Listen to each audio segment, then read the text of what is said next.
The Whitby Recordings by David Eden. Chapter 1. The Assignment. Sarah Mitchell adjusted her headphones as the train pulled into Whitby Station, the familiar weight of her recording equipment heavy in her lap. The October wind carried the salt tang of the North Sea through the carriage windows, and she could already see the skeletal remains of the Abbey perched on the cliff top like broken teeth against the gray sky. As a freelance journalist specializing in local folklore and unexplained phenomena, Sarah had covered dozens of supposedly haunted locations across Yorkshire. Most turned out to be nothing more than creaking floorboards and overactive imaginations. But the commission from BBC Radio York had been too good to refuse, a 3-part series on Britain's most haunted towns, starting with Whitby's darker legends. Her editor, James Hartwell, had been particularly excited about this one. "It's not just the Dracula connection," he'd explained over the phone from his Leeds office. "There's been a cluster of incidents recently. Strange recordings, unexplained phenomena. The locals are genuinely spooked." Sarah gathered her equipment and stepped onto the platform. The Victorian station felt oppressive under the overcast sky, its Gothic revival architecture casting long shadows even in the afternoon light. She'd booked 3 nights at the Star Inn on Church Street, right in the heart of the old town, close to the 199 steps leading up to St. Mary's Church and the Abbey ruins. The taxi driver, a weathered man named Tom Brennan, was chatty as they wound through Whitby's narrow streets. "Here for the ghost walks, are you?" he asked, catching sight of her recording equipment in the rearview mirror. "Something like that," Sarah replied. "I'm investigating some recent reports of unusual activity." Tom's expression grew serious. "Aye, well, you want to be careful. There's been some right strange goings-on lately. My neighbor's daughter, Emma Watson, she's only 16. She's been having terrible nightmares since she visited the Abbey last month. Keeps talking about voices in the walls." They pulled up outside the Star Inn, a timber-framed building that had been welcoming guests since the 1600s. The proprietor, Mrs. Eleanor Fitzpatrick, greeted Sarah with a mixture of enthusiasm and concern. "You're the journalist from the BBC?" she asked, leading Sarah up the creaking stairs to her room. "I have to say, I'm not sure how I feel about all this attention. It's been unsettling enough without reporters stirring things up." Sarah's room overlooked the harbor, where fishing boats bobbed between the pier extensions. The view was picturesque, but there was something unsettling about the way the mist clung to the water, even in daylight. After settling in, Sarah walked to the Whitby Museum on Panet Park to meet with Dr. Margaret Thornton, the local historian who'd agreed to be interviewed. The museum's Victorian Gothic facade seemed to loom over the surrounding gardens. "The recent incidents began about 6 weeks ago," Dr. Thornton explained as they sat in her cluttered office. "It started with the Hargreaves family. They live in one of the cottages near the Abbey. They reported hearing what sounded like chanting coming from inside their walls at night. Then the Peterson family reported similar experiences. Always the same pattern, voices speaking in what sounds like Latin coming from within the structure of the houses themselves." Sarah made notes, her journalist's instincts already tingling. "Any connection between the families?" "That's the peculiar thing," Dr. Thornton said, leaning forward. "All the affected houses were built using stone from the Abbey ruins. There was extensive demolition work in the 1920s, and much of the masonry was sold off to local builders." As evening approached, Sarah prepared for her first night of investigation. She'd start with the basics, recording ambient sound levels in the affected areas, interviewing residents, building a foundation of evidence. But as she tested her equipment in the fading light, she couldn't shake the feeling that Whitby's ancient stones were already whispering their secrets, waiting for her to listen closely enough to hear them. Chapter 2. First Contact. Sarah's first night in Whitby began at 9 p.m. sharp when she knocked on the door of 42 Abbey Terrace, home to David and Linda Hargreaves. The narrow Victorian terrace house sat in the shadow of the Abbey ruins, its red brick facade blackened with age and sea salt. David Hargreaves answered the door, a man in his 50s with tired eyes and the calloused hands of a fisherman. "You're the journalist, then?" he asked, ushering her inside. "Linda's in the sitting room. She's been dreading this, to be honest." The interior was cramped but cozy, filled with nautical memorabilia and family photographs. Linda Hargreaves sat hunched in an armchair, a cup of tea growing cold in her hands. She was younger than her husband, perhaps early 40s, with prematurely gray hair and dark circles under her eyes. "It started about 6 weeks ago," Linda began, her voice barely above a whisper. "I was washing up after dinner when I heard it, voices coming from the kitchen wall. At first I thought it was next door, but the Hendersons were away that week." Sarah set up her recording equipment, placing sensitive microphones at various points around the room. The Hargreaves house was built in 1923, she noted, right when Dr. Thornton had mentioned the Abbey stone was being sold off. "What exactly do the voices sound like?" Sarah asked, adjusting her headphones. David shifted uncomfortably. "Like chanting, rhythmic, like. And it's always in that foreign language, Latin," the vicar said when we asked him about it. "It happens every night now," Linda added, her hands trembling slightly. "Always between midnight and 3 a.m. Our daughter Rachel, she's at university in Durham. She won't even come home anymore, says the house feels wrong now." Sarah spent 2 hours recording ambient sound levels throughout the house. The building creaked and settled as old houses do, but there was nothing unusual during her initial sweep. At 11:30 p.m., she positioned herself in the kitchen with her most sensitive equipment, waiting. The first whisper came at 12:17 a.m. It was so faint that Sarah initially thought it was interference, but as she fine-tuned her equipment, the sound became clearer. Low, rhythmic murmuring seemed to emanate from within the wall itself, just as the Hargreaves had described. The voices, plural, she realized, were speaking in what sounded like Latin, though the words were too muffled to make out clearly. Sarah's pulse quickened as she adjusted the microphone placement. This was no hoax or delusion. Her equipment was detecting actual sound waves coming from inside the wall structure. She recorded for 20 minutes before the voices faded back into silence. The next morning, Sarah visited the Peterson family at 18 Church Lane, another Victorian terrace built around the same period. Margaret Peterson, a widow in her 70s, welcomed Sarah with obvious relief. "Nobody believed me at first," Margaret said, leading Sarah into her small parlor. "My son thought I was going daft, but then he stayed over one night and heard it himself." Margaret's recordings revealed the same phenomenon, voices speaking in Latin, emanating from the walls between midnight and 3 a.m. But here, the sound was slightly different, more urgent somehow. "My late husband was interested in history," Margaret explained, showing Sarah to a bookshelf filled with local history volumes. "He always said this street was built right over the old monastery gardens. Claimed he'd found pottery shards and old coins in the back garden when we first moved in." That afternoon, Sarah visited St. Flad, Mary's Church, to speak with Reverend Peter Whitmore, the local vicar, who'd apparently identified the language as Latin. The ancient churchyard, with its weathered headstones leaning at impossible angles, seemed to watch her as she climbed the famous 199 steps. Reverend Whitmore was a thoughtful man in his 60s, with kind eyes behind wire-rimmed spectacles. "I've ministered to this parish for 23 years, he said as they sat in his study overlooking the harbor. "I've never encountered anything quite like this." He played Sarah a recording on his phone, audio captured by a parishioner named Robert Chen, who lived on Grape Lane. The quality was poor, but Sarah could make out the same rhythmic chanting she'd heard the night before. "I consulted with colleagues at Durham Cathedral," the Reverend continued. "While the Latin is archaic, we've managed to translate fragments. The words seem to be requests for intercession, prayers for the dead, asking for peace." Sarah felt a chill run down her spine. "Prayers for which dead?" "That's what troubles me most," Reverend Whitmore replied, removing his glasses to clean them with shaking hands. "The Abbey was dissolved in 1539. The monks were expelled, some imprisoned. According to historical records, several died in captivity, their bodies never returned for proper burial. If these voices are somehow connected to that tragedy." As evening approached, Sarah prepared for her second night of investigation. But as she tested her equipment back at the Star Inn, she noticed something that made her blood run cold.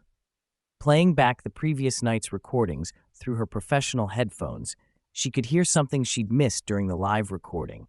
Beneath the Latin chanting, almost subliminal, was another sound. The soft, desperate crying of a child. Chapter 3. The Archives.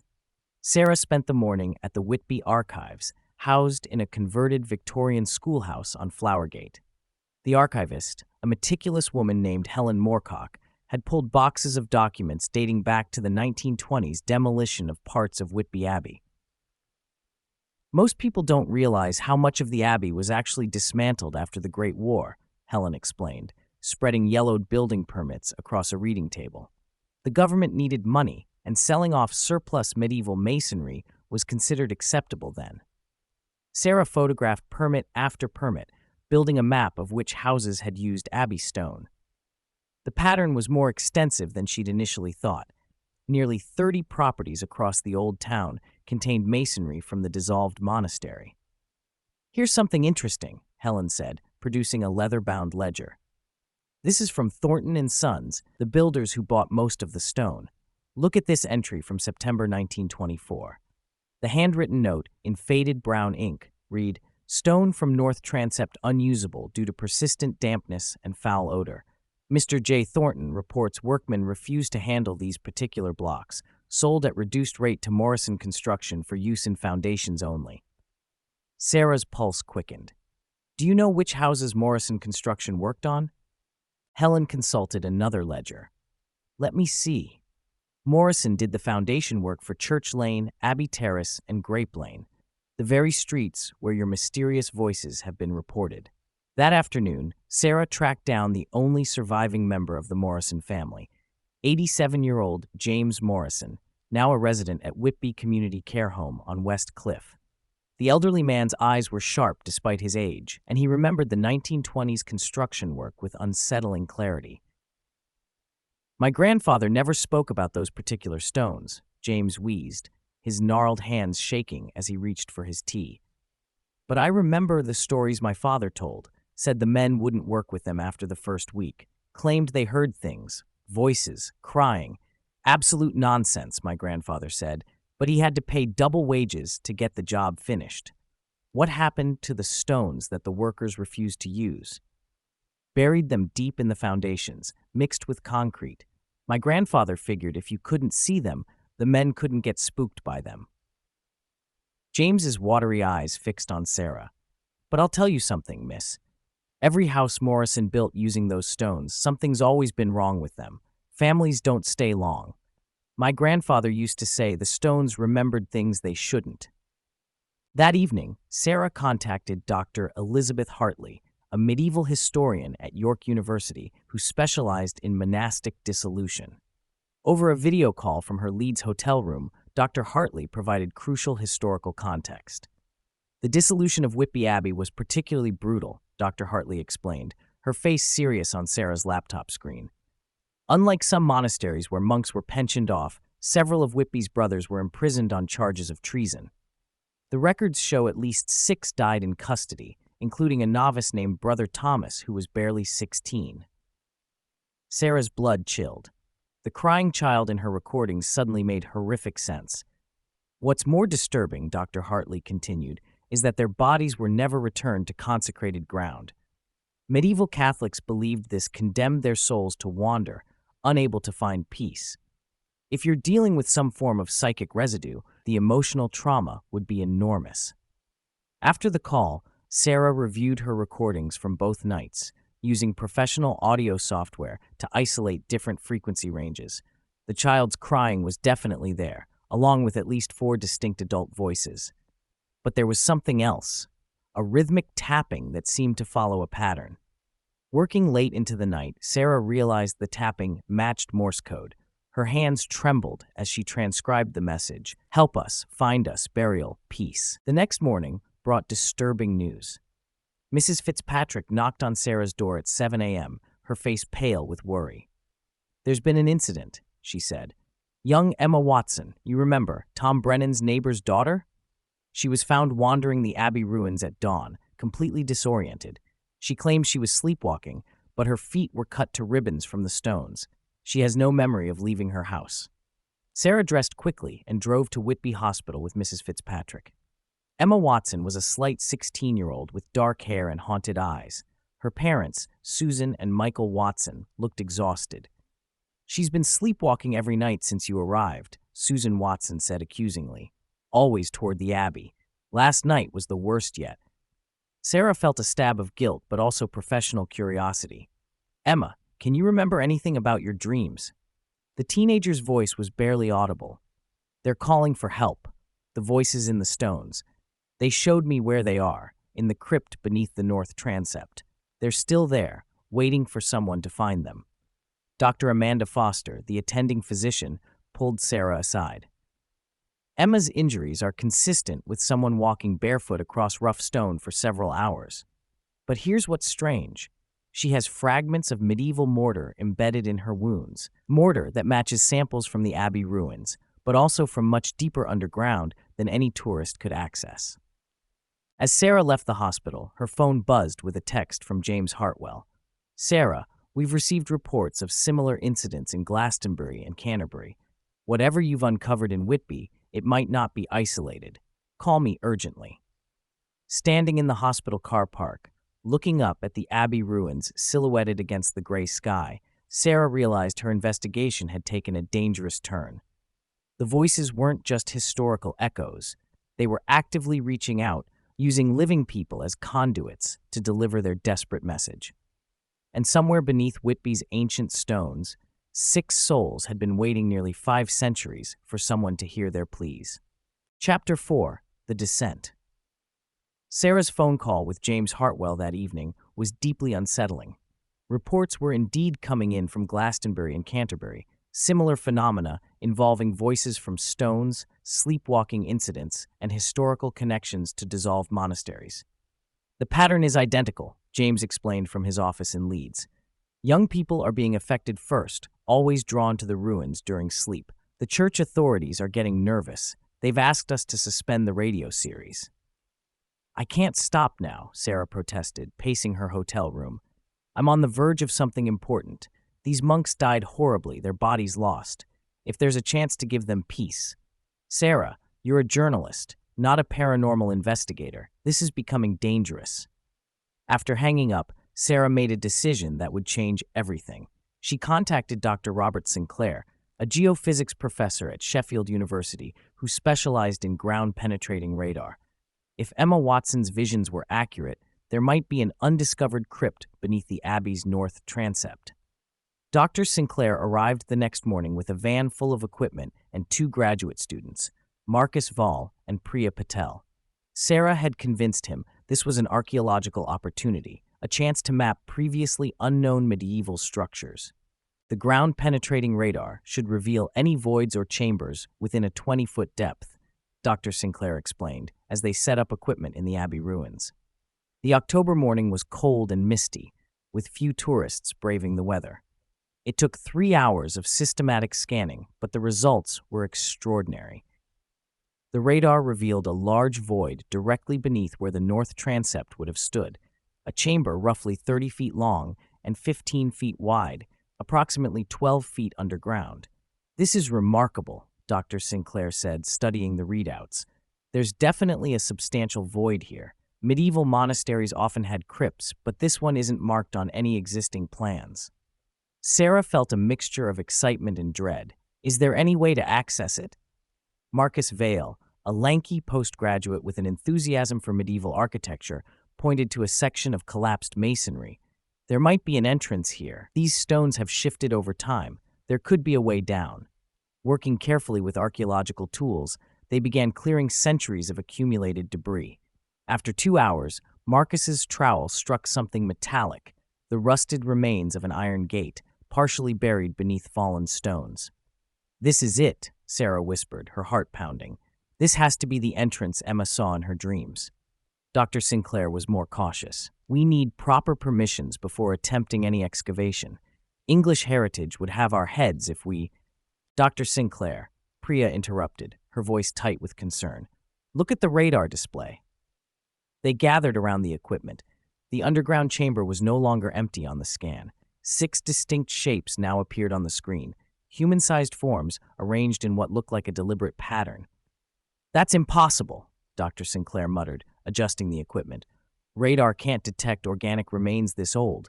The bones would have decomposed centuries ago. But Sarah understood what they were seeing. It's not bones the radar is detecting. It's stone. They're entombed in stone.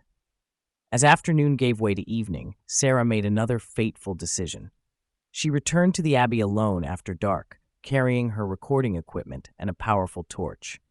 The partially cleared entrance beckoned like a wound in the earth. The gap was just wide enough for a person to squeeze through. Sarah's torch beam revealed worn stone steps descending into blackness.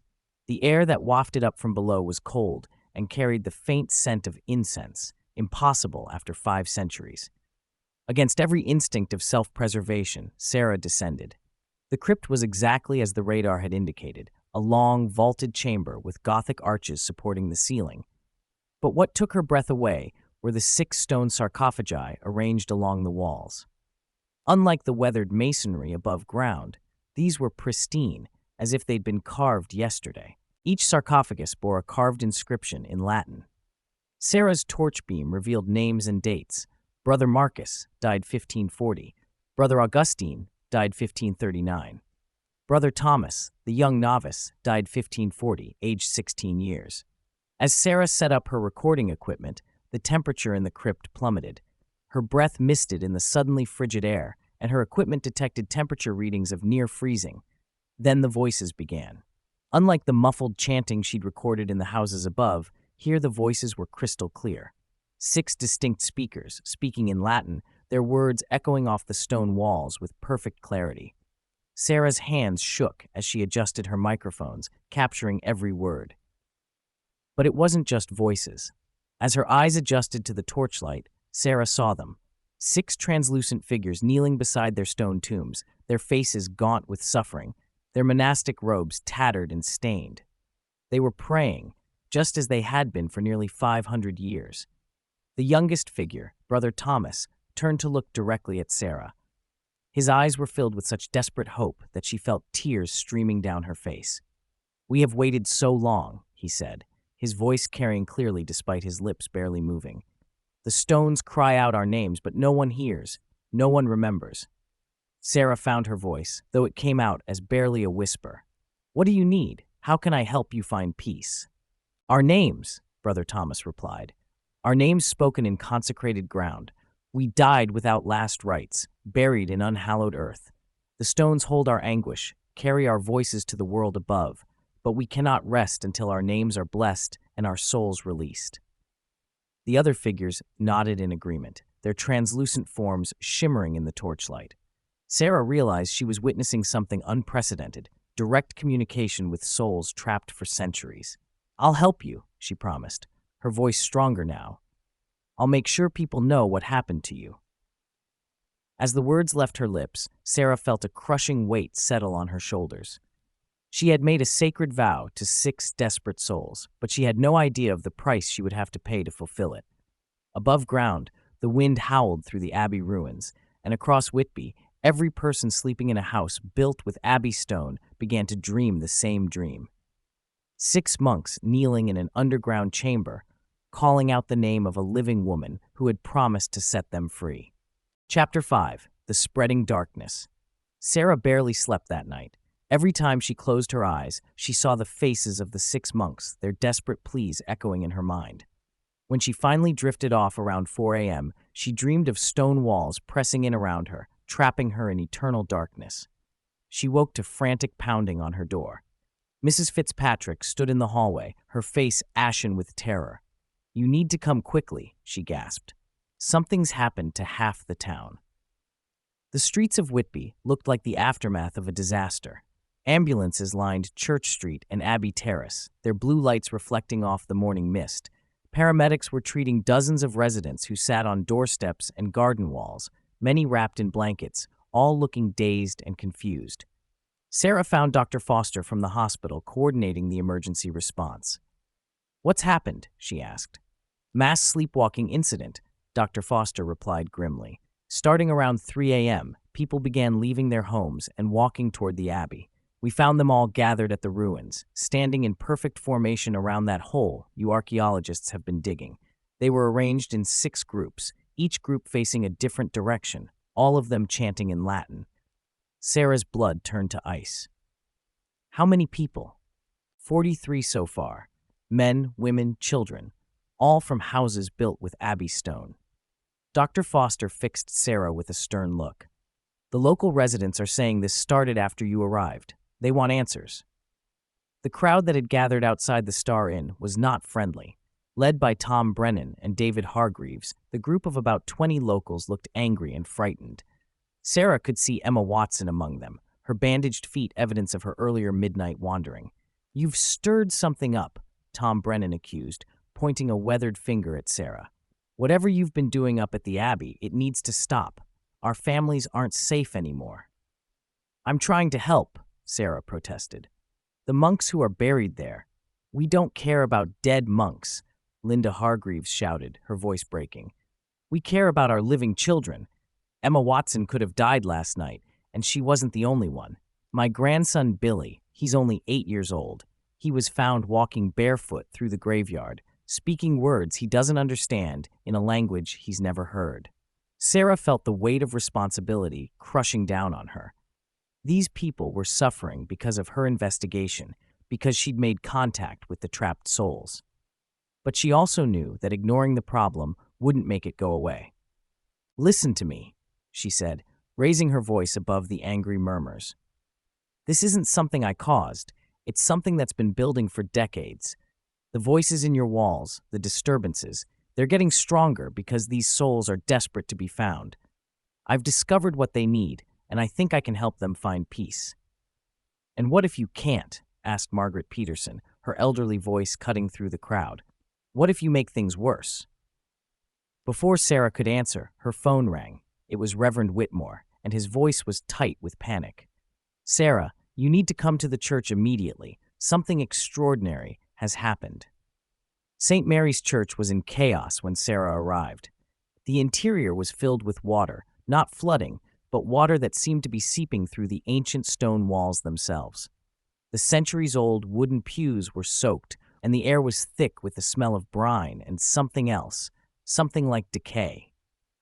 "It started at dawn," Reverend Whitmore explained, his shoes squelching as he led Sarah through the ankle-deep water.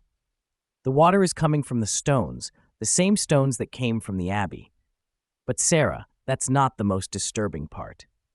He led her to the altar where the water was deepest.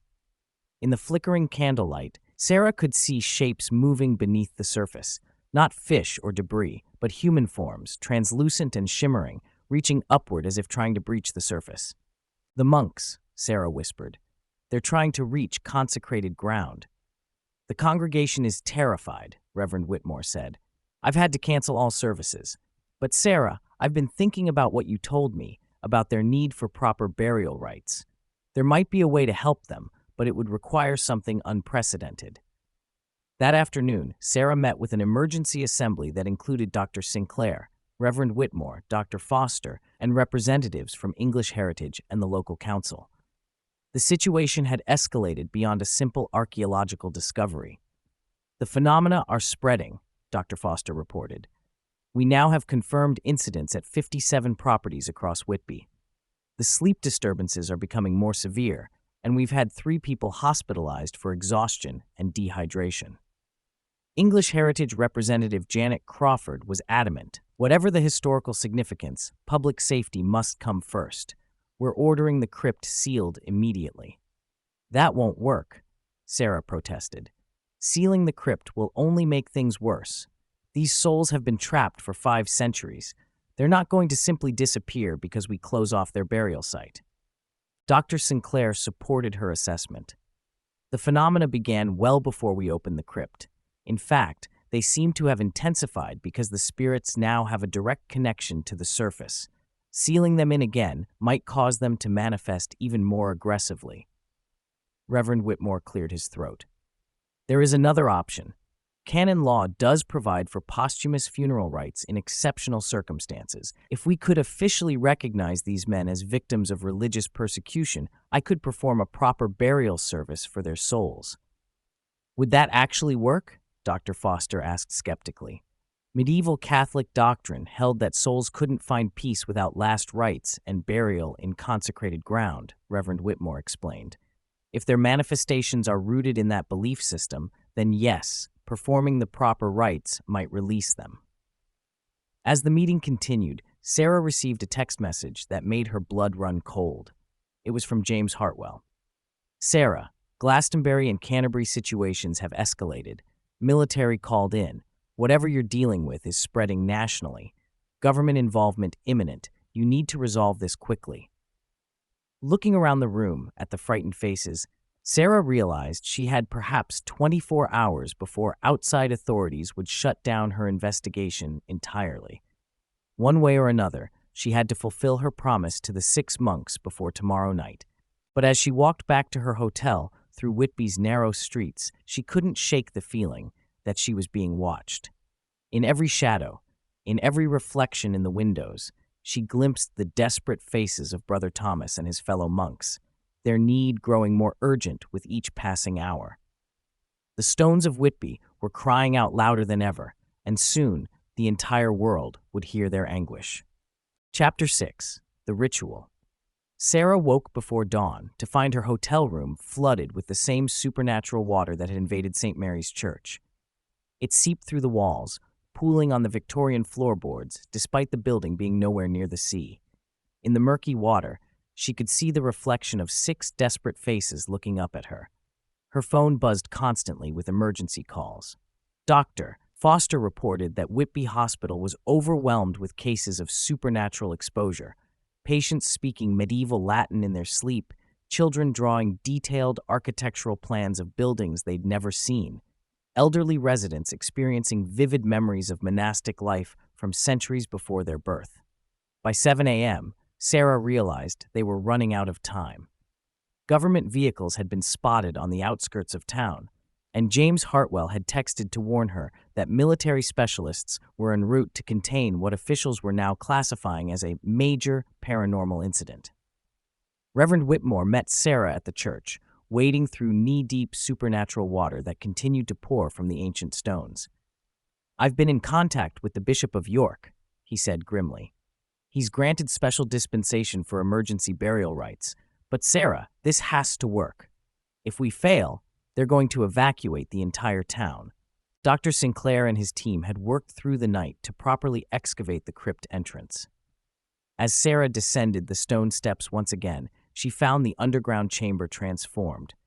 The 6 sarcophagi now glowed with an inner light, and the air shimmered with spectral energy. The monks knelt before their tombs as before, but their forms were more solid now, more desperate.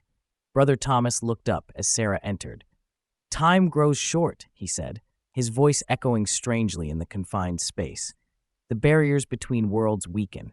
Soon, our anguish will consume this place entirely." "I've brought help," Sarah said, gesturing as Reverend Whitmore descended carefully into the crypt. "He can perform the rites you need." The Reverend's eyes widened as he saw the spectral figures. Despite his faith and theological training, witnessing actual souls trapped between worlds was overwhelming. "Dear Lord," he whispered, "they're really here." "Father," Brother Thomas spoke directly to the Reverend, "we have waited 500 years for a priest to speak our names in blessing. Will you grant us the peace we seek?"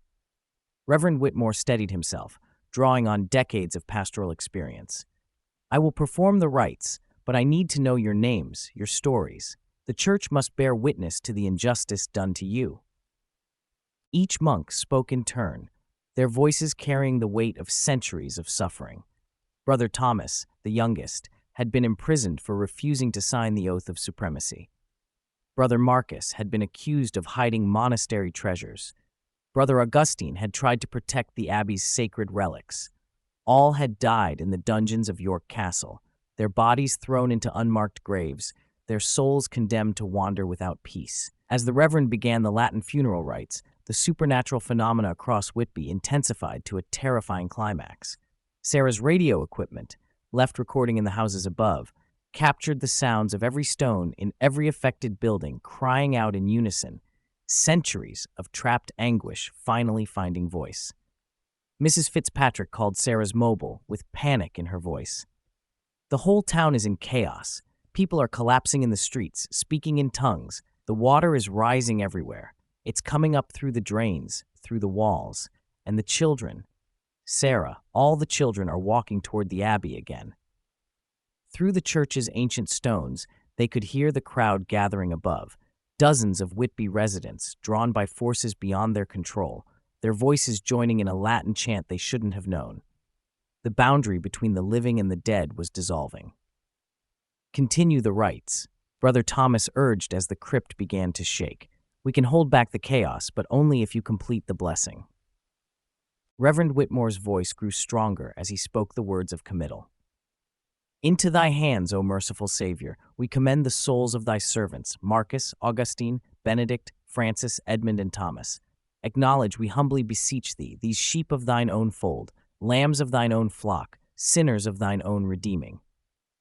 As each name was spoken, the corresponding monk began to glow more brightly. The supernatural water in the crypt started to recede, and the oppressive weight that had pressed down on Whitby for weeks began to lift. But something was going wrong. The youngest monk, Brother Thomas, was not fading with the others. Instead, his form was becoming more solid, more present. His eyes, when they met Sarah's, were filled with a terrible sadness. "I cannot go," he whispered. "My death was not just murder, it was sacrifice. My blood was spilled in this place, in the very stones around us. I am bound not just by the lack of rites, but by the violence done here." The other 5 monks were now barely visible, their forms dissolving into points of peaceful light. They had found their rest. But Brother Thomas remained, his young face etched with centuries of pain. "What does he need?" Sarah asked desperately. The supernatural chaos was subsiding in most of Whitby, but the core of the disturbance, this boy's trapped soul, remained unresolved. Reverend Whitmore consulted his prayer book with shaking hands. In cases of martyrdom, especially of the young, canon law requires something more: a witness to speak for the victim, to carry their story forward, to ensure their sacrifice is remembered. Brother Thomas looked directly at Sarah. "You came when we called. You listened when others could not hear. Will you be our witness? Will you carry our story to the world so that we are not forgotten again?" Sarah understood the weight of what he was asking. This wasn't just about completing a news story or fulfilling a commission. This was about becoming the guardian of their memory, the keeper of their truth. "I will," she said solemnly. "I swear it." As the words left her lips, Brother Thomas smiled for the first time in 5 centuries. His form began to fade, but slowly, peacefully. "Thank you," he whispered. "Thank you for hearing us." The crypt fell silent. The supernatural water finally receded completely. Above ground, the compelled townspeople blinked in confusion as they found themselves standing in the Abbey ruins at dawn, their supernatural ordeal finally over. But as Sarah climbed the stone steps back to the surface, she felt the profound weight of responsibility settling on her shoulders. She had freed 6 tortured souls, but in doing so, she had bound herself to their story forever. She was now the living keeper of their truth, and that truth would follow her for the rest of her days. Chapter 7. The Aftermath. The government convoy arrived 3 hours too late. Sarah watched from her hotel window as black vehicles with official plates wound through Whitby's narrow streets, carrying specialists who had come to contain a supernatural crisis that no longer existed. The town appeared normal. Tourists wandered the harbor, fishing boats bobbed peacefully at their moorings, and the October sun cast familiar shadows across the ancient Abbey ruins. But Sarah knew the truth was more complicated. Dr. Foster met her at the hospital that afternoon, her expression a mixture of relief and bewilderment. "It's extraordinary," she said, leading Sarah through wards that had been packed with supernatural exposure victims just hours earlier. Every patient affected by the phenomena has made a complete recovery. Their vital signs are normal. They remember nothing of the sleepwalking or the compulsive chanting. Wow, it's as if the last 6 weeks never happened. "What about Emma Watson?" Sarah asked, thinking of the teenager who had borne the brunt of the supernatural influence. "Completely recovered. Her feet have healed. No scarring, no trace of injury. When I showed her the medical photographs from yesterday, she insisted they must be of someone else." Dr. Foster paused at the window overlooking the Abbey. "Sarah, I'm a woman of science. I deal in facts and evidence, but what I witnessed, what we all witnessed, how do I write that up in a medical report? Sarah understood the doctor's dilemma. The official world would demand explanations that fit within accepted reality. Maybe you don't need to, she suggested gently. Maybe some things are better left as mysteries. The debriefing with government officials was surreal. Sarah sat in the town hall conference room, facing three men in dark suits who introduced themselves only as representatives of Her Majesty's Office for Unusual Phenomena, an agency she'd never heard of, but which apparently dealt with incidents exactly like this one. According to our records, Miss Mitchell, you were the last person to enter the Abbey crypt before the phenomena ceased, said the lead official, a thin man with steel gray hair. What exactly occurred down there? Sarah had prepared for this moment. I documented what appeared to be residual electromagnetic phenomena associated with the medieval masonry. The disturbances seem to have been caused by unique mineral compositions in the Abbey stones, creating a form of natural resonance. Once the underground chamber was properly ventilated, the phenomena dissipated. The officials exchanged glances. They clearly didn't believe her scientific explanation, but it was the kind of rational cover story they could work with. And your recordings?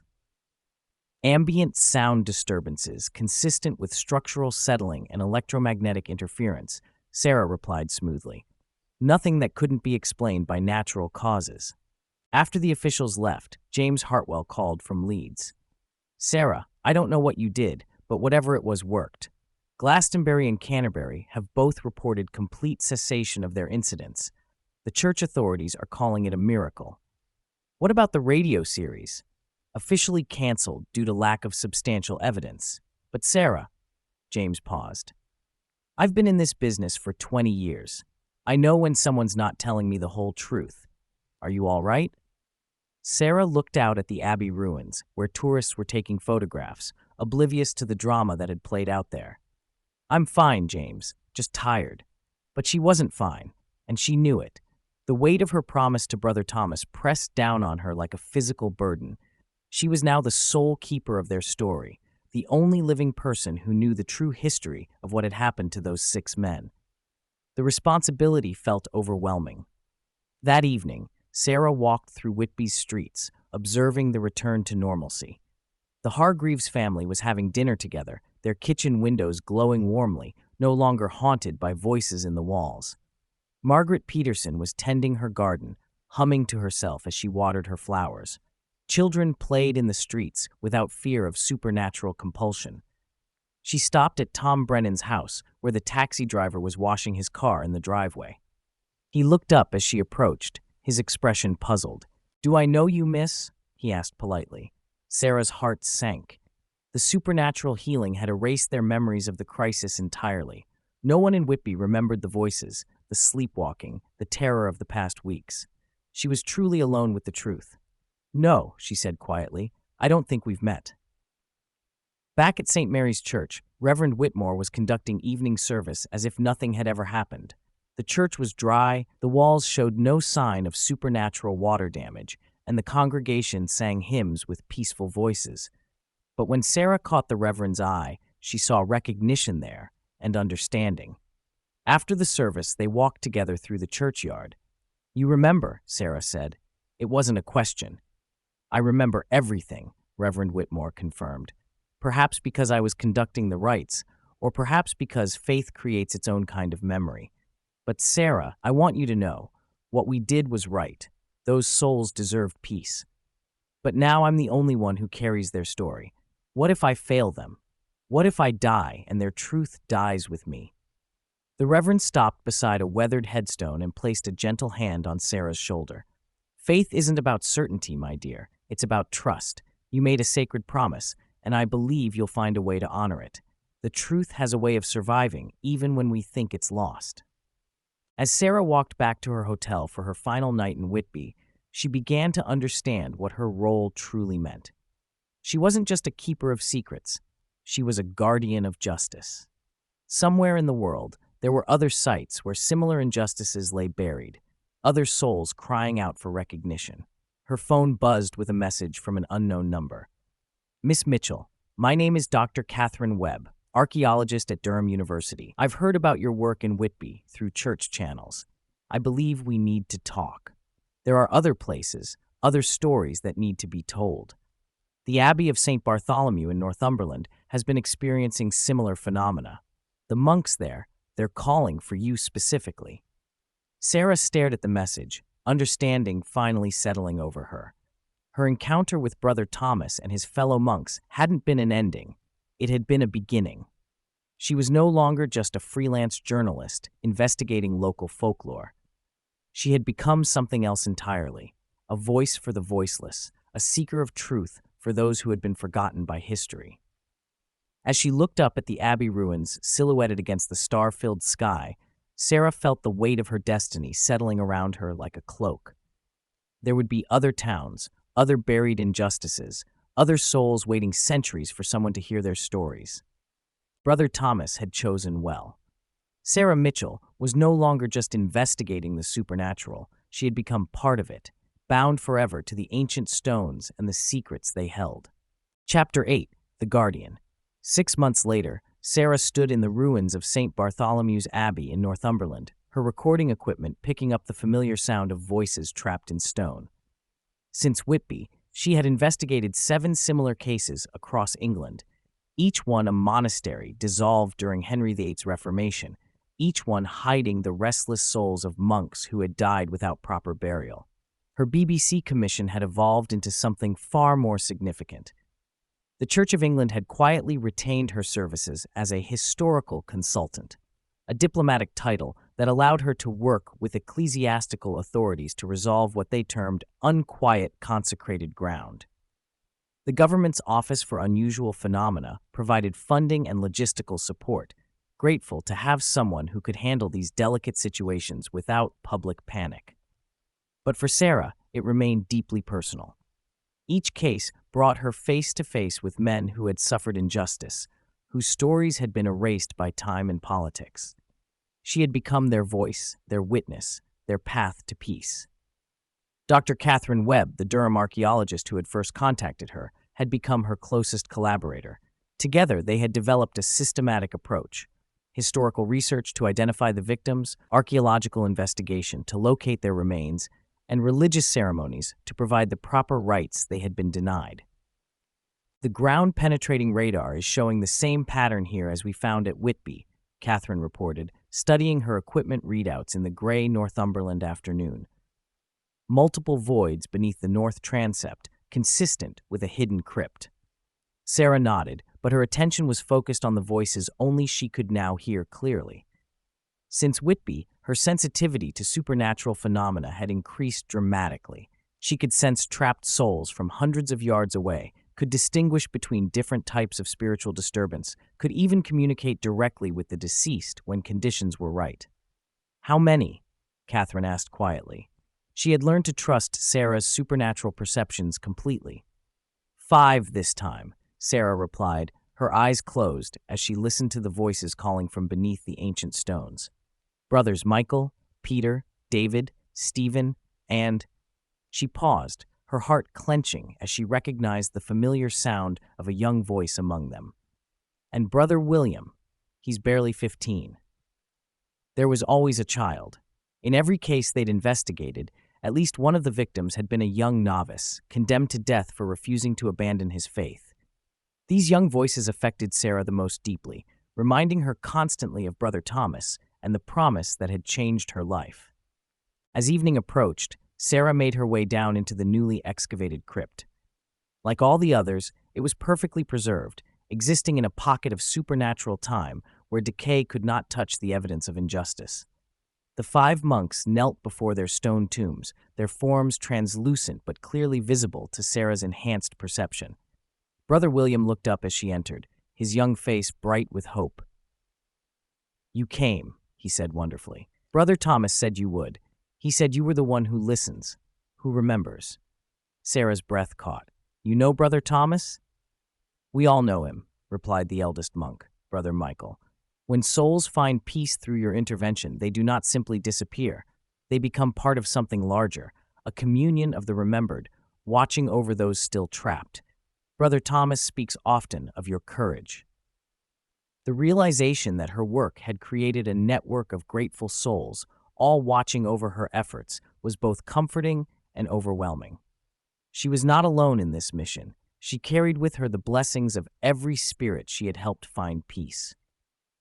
The ritual that night followed the familiar pattern, but with each ceremony, Sarah felt the weight of responsibility growing lighter. She was no longer fighting against an impossible task, but building something meaningful, a bridge between the forgotten dead and the living world that had moved on without them. Reverend Jonathan Hayes, the local vicar who had agreed to perform the rites, spoke the names of the 5 monks with the same reverence Reverend Whitmore had shown in Whitby. As each soul found peace, the supernatural disturbances that had plagued the nearby village of Alnmouth ceased entirely.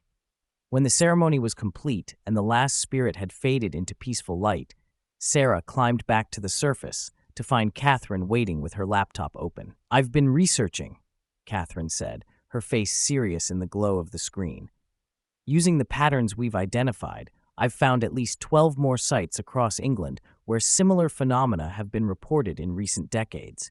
Sarah, we're looking at a systematic cover-up that's lasted nearly 500 years." Sarah studied the map Catherine had created, each red dot representing a location where monks had likely died without proper burial during the dissolution. "How many souls do you think are still trapped?" "Hundreds, possibly thousands. The Reformation was brutal, Sarah, more brutal than most history books acknowledge." As they drove back toward civilization through the dark Northumberland countryside, Sarah reflected on how much her life had changed since that first night in Whitby. She had lost her old identity as a simple freelance journalist, but she had gained something far more significant, a purpose that transcended mere career ambition. Her phone buzzed with a text from James Hartwell. "Sarah, I know you can't talk about your current work, but I wanted you to know. The Royal Historical Society is nominating you for the Whitfield Prize for Outstanding Contribution to British Historical Research. Whatever you're doing out there, it's making a difference." But the message that meant the most came from an unexpected source. Reverend Whitmore had sent a photograph taken that morning in St. Mary's churchyard. A new memorial plaque had been installed near the Abbey ruins, bearing a simple inscription, "In memory of brothers Marcus, Augustine, Benedict, Francis, Edmund, and Thomas, monks of Whitby Abbey, who died in faith during the dissolution of the monasteries, 1539 to 1540. Their story lives on."